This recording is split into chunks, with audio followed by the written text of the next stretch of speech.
this video, we will show how to manually regenerate the softener using the Aqua Alert app.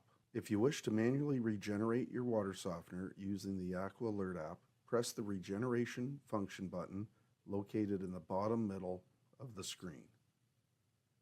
This pop-up will appear and you can then press Regenerate Tonight. Then press Confirm, and then your water softener will regenerate at the factory setting of 2 a.m.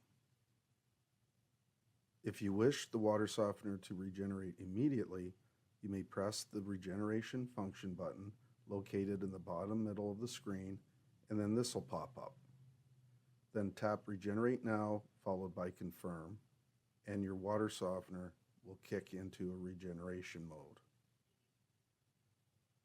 For this softener, the first cycle is brine draw. Once the control valve arrives at brine draw, it'll remain in this position for the remaining time until it hits 0.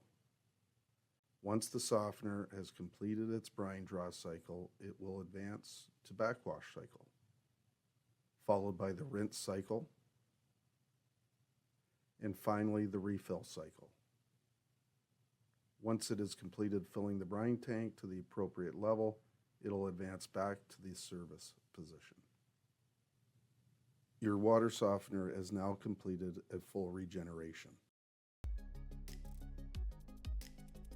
Visit us at www.canaturewg.com or call us toll-free at 1-877-288-9888.